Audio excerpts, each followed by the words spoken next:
To understand the world, you must first look deep into the core of what makes us human. Join our exploration of love, hate, and everything in between through the power of cinematic narrative. Click subscribe now and join us as we get to the core. The day my plumber called me at the office, I was in the middle of a meeting I'd been dreading for 2 weeks. My phone buzzed on the table. I glanced down. Walter, plumber. I almost let it go to voicemail. I'm glad I didn't. I stepped into the hallway and answered. Walter's voice was low, careful, the way a man speaks when he doesn't want to be overheard. Mr. Callahan, he said, I need to ask you something, and I need you to be straight with me. Is there anyone else supposed to be in your house right now? I felt something cold move through my chest. No, I said. My wife's in Phoenix visiting her sister. I'm at work. Why? A pause. Long enough to make my stomach drop. Because someone's in your basement, sir. And they've been there a while. My name is Frank Callahan. I'm 63 years old. I retired early from teaching high school history. 31 years. Same district, same town. My wife Sylvia and I have lived in the same house in Millbrook, Ohio for 28 years. It's a colonial, 4 bedrooms, more house than 2 people need now that the kids are gone. We keep meaning to downsize. We never do. I had called Walter Briggs that morning because the utility sink in the basement had been draining slow for weeks. I'd tried the usual things. Dragged out the snake, poured the chemical stuff down the drain. Nothing worked. Walter had been fixing things in our house since 1999. I trusted him the way you trust a doctor you've had for 20 years. I gave him the spare key, told him I'd be at school and to just let himself in. That was at 7:30 in the morning. He called me at 10:42. I drove home in 18 minutes. I know because I watched the clock the whole way, which is something I've never done in my life. I am not a man who panics easily. I taught teenagers for 3 decades. I coached JV baseball for 12 years. I've seen kids get hurt on fields. I've gotten phone calls in the middle of the night about former students. I know how to keep myself steady. But something about the way Walter said they've been there a while made my hands tight on the wheel the whole drive home. He was standing on the front porch when I pulled up. That alone told me something. Walter's the kind of man who stays inside and gets the job done. He doesn't wait on porches. Tell me exactly what happened, I said. He took a breath. I went down to look at the sink. The light in the back storage room was on, the one behind the water heater. I figured maybe you'd left it on. I went to turn it off. He stopped. There's a cot back there, Frank. A folding cot with blankets on it. And there's food. Canned stuff, a camp stove, and clothes folded up on a shelf. I stared at him. I heard something move, he said, behind the shelving unit on the far wall. I didn't go any further. I came outside and called you. I have a storage room in my basement. It's behind the water heater, past a shelving unit we put in maybe 15 years ago to hold paint cans and old holiday decorations. It has a door, just an interior door, hollow wood, no lock. I hadn't been in that room since last Thanksgiving when I went looking for the turkey platter. I thought about that. I thought about the months between last November and now. 6 months. Did you see who it was? I asked. No. But Frank, whoever is back there, they've been living there. This isn't someone who just broke in last night. We called the police. 2 officers came, Tanner and a younger woman whose name I didn't catch. They went through the house first, cleared the main floor, then went down to the basement. I stood at the top of the stairs. Walter stood next to me. I heard Officer Tanner say, "Police. Come out slowly." Silence. Then, "I'm not going to hurt you. Come on out." More silence. Then a sound, the kind of shuffling, and the low creak of something moving on concrete. And then a voice. A woman's voice, thin and careful. "Is Frank up there?" I went down those stairs before either officer could stop me. She was standing in the doorway of the storage room, one hand on the frame like she needed it to hold herself up. She was wearing a gray sweatshirt I recognized. It had been in a box of old clothes I'd meant to donate to Goodwill 3 years ago. Her hair was longer than I remembered. Her face was thinner. It was my sister-in-law, Sylvia's younger sister. Teresa. Teresa, who according to Sylvia had moved to Portland 18 months ago and cut off contact with the whole family. I need to back up. Teresa is 58 years old. She and Sylvia grew up in a small house in Dayton, just the two of them and their mother, after their father left when Teresa was 4. Their mother passed in 2019. She left the house, a small savings account, and a life insurance policy, not a fortune. Maybe $140,000 total split between the two sisters. Except it wasn't split. I didn't know that at the time. I didn't know a lot of things. What I knew was that Teresa had always been the quieter one. Sylvia is social. She's the one who organizes things, calls people, fills rooms. Teresa was a librarian. She'd never married, lived alone in a rental in Dayton, kept mostly to herself. We'd have her over for holidays, call her on her birthday. She and Sylvia talked on the phone maybe once a week, or so I thought. After their mother died, something shifted between them. I could feel it without being able to name it.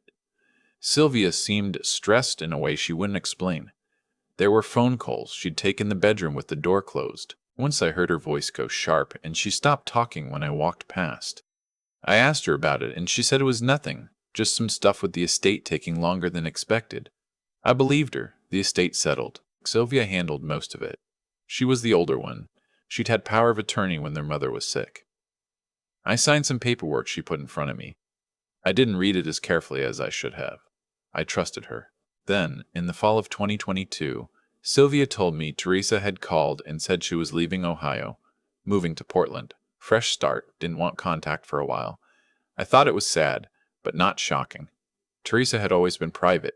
Some people need to disappear for a bit after grief. I sent her a text wishing her well. She never responded. Sylvia said she'd changed her number. I left it alone. Standing in my basement, looking at my sister-in-law, I felt the floor shift under me the way it does in a dream when you suddenly understand you're dreaming. "The Teresa," I said. How long have you been down here?" She looked at me for a long moment. Her eyes were steady, but her hands were not. "Since February," she said. "February? 4 months." "February of this year?" I asked, even though I already knew the answer. She nodded. One of the officers, Tanner, stepped forward. "Ma'am, are you injured? Do you need medical attention?" "I'm okay," she said. I'm fine.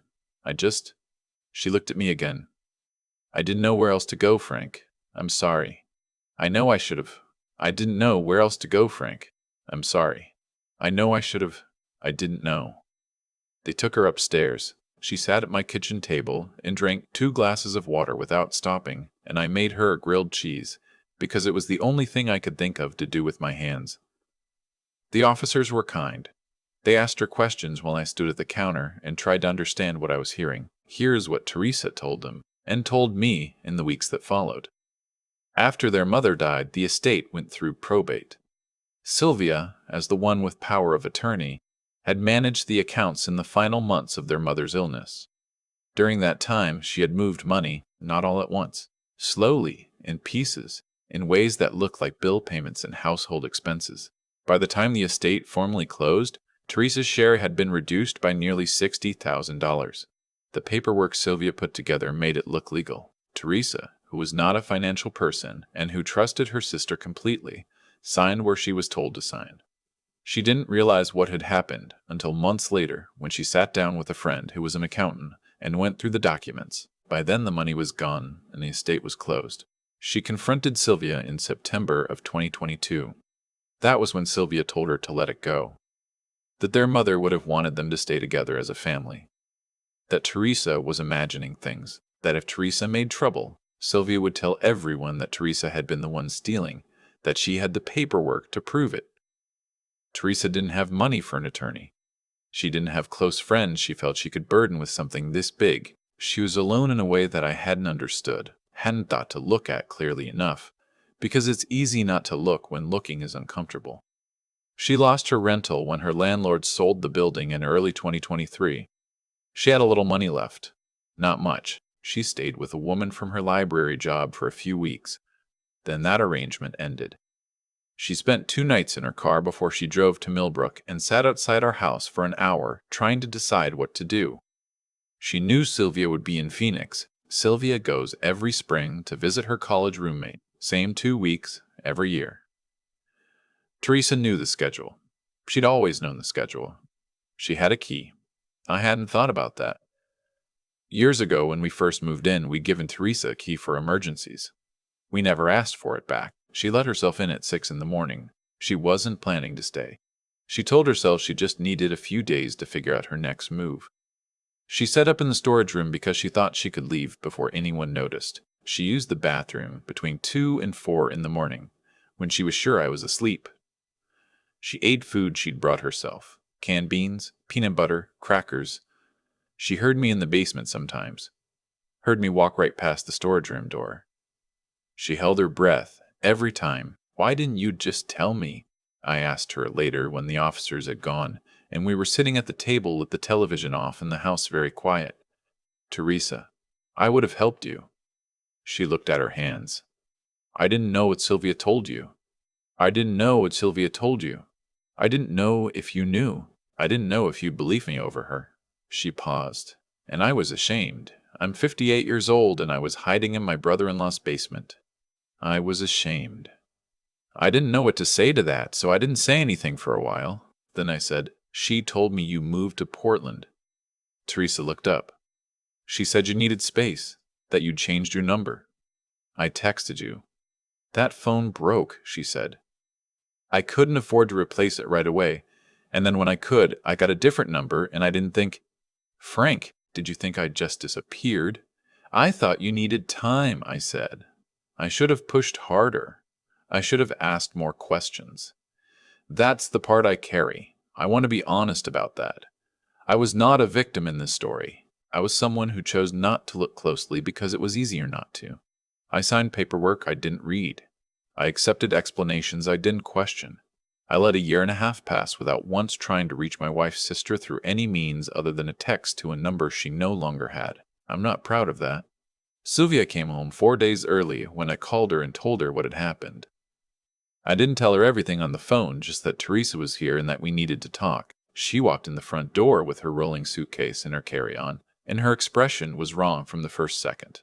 Not surprise, not relief, not the face of a woman who's just learned her strange sister has been living in her basement for 4 months. It was calculation. I'd been married to her for 34 years, and I knew her face, and that was calculation. "She's been filling your head with lies," Sylvia said before I'd gotten through half of it.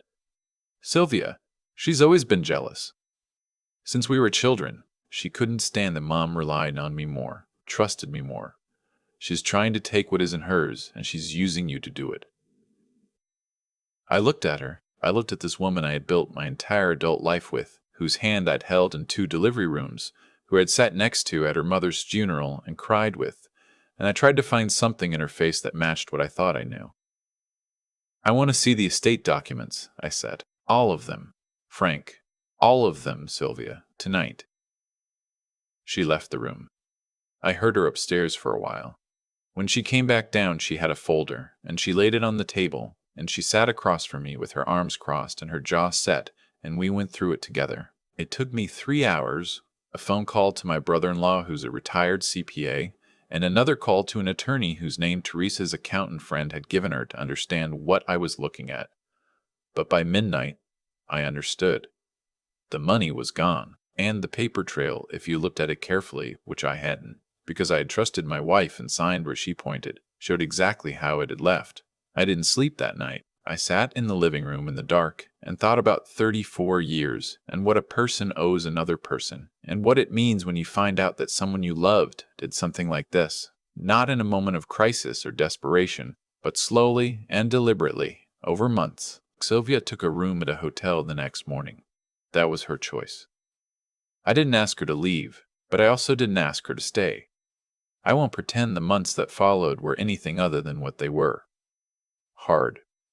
Disorienting. There were days I didn't eat much, and days I called my son just to hear a familiar voice. My daughter came up from Columbus for a weekend in July, and we sat on the back porch and talked for 6 hours. I hadn't talked to either of my kids that much since they were teenagers. Teresa stayed with us, stayed with me, for 2 months while things sorted themselves out. She slept in the actual guest room, which felt like something that needed to be said out loud, and which made her laugh the first time I said it. It was good to hear her laugh. She found an apartment in Millbrook in August. Small, but hers. She's working part-time at the county library 2 towns over while she looks for something full-time. We have dinner together on Thursdays. Sometimes my daughter joins us on video call. Sylvia retained an attorney.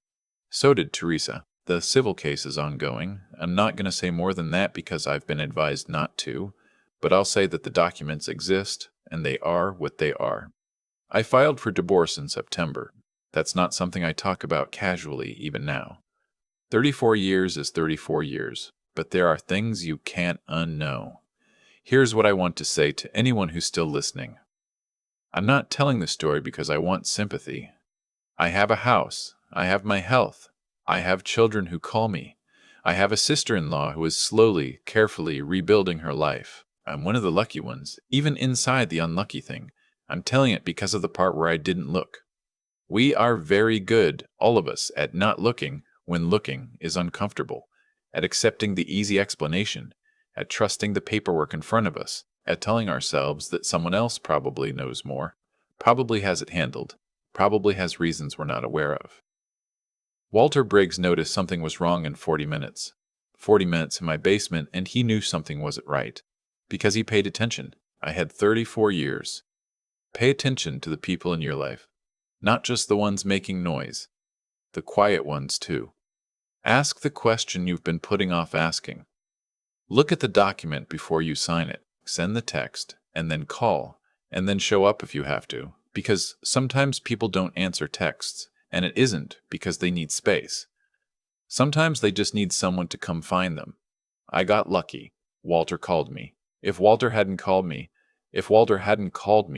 I don't let myself think about that too long. What I do know is that Teresa is safe, and she's in an apartment she chose herself, and she's got a library job she likes, and she started writing again.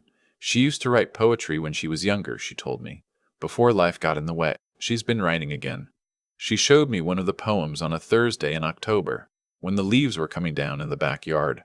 And it was good. It was really good. I told her so. She said, "You're biased because you feel guilty." I said, "Both things can be true." She laughed again. That's the sound I'm going to remember from this whole story more than any other. Not the phone call, not the conversation with Sylvia, not the night sitting in the dark. Teresa laughing in my backyard in October. That's the sound I'm holding on to. I've thought a lot about cause and effect since all of this happened. Not in any grand philosophical way.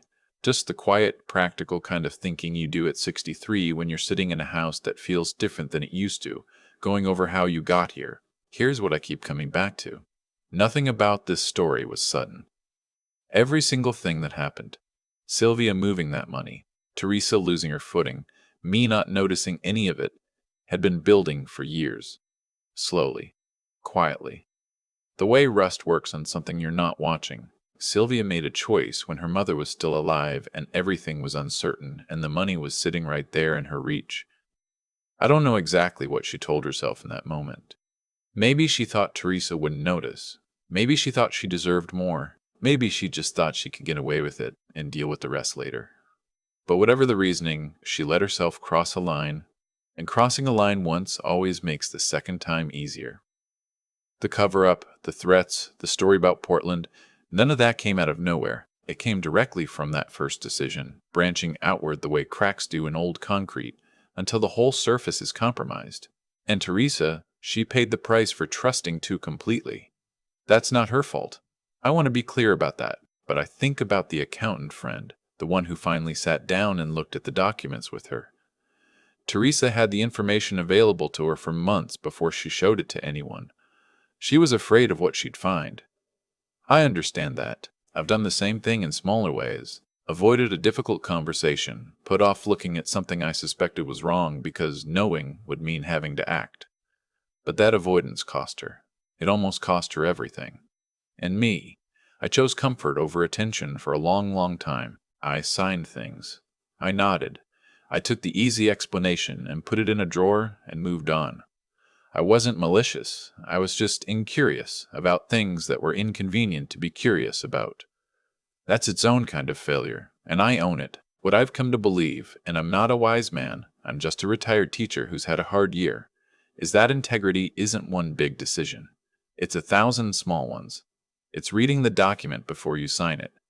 It's asking the second question after you've gotten the first answer. It's noticing when someone you love goes quiet and not deciding that the quiet probably means nothing. Walter noticed in 40 minutes.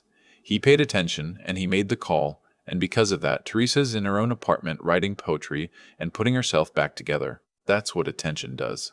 That's what honesty costs and what it returns. You pay it forward in the small moments, and it shows up when it matters.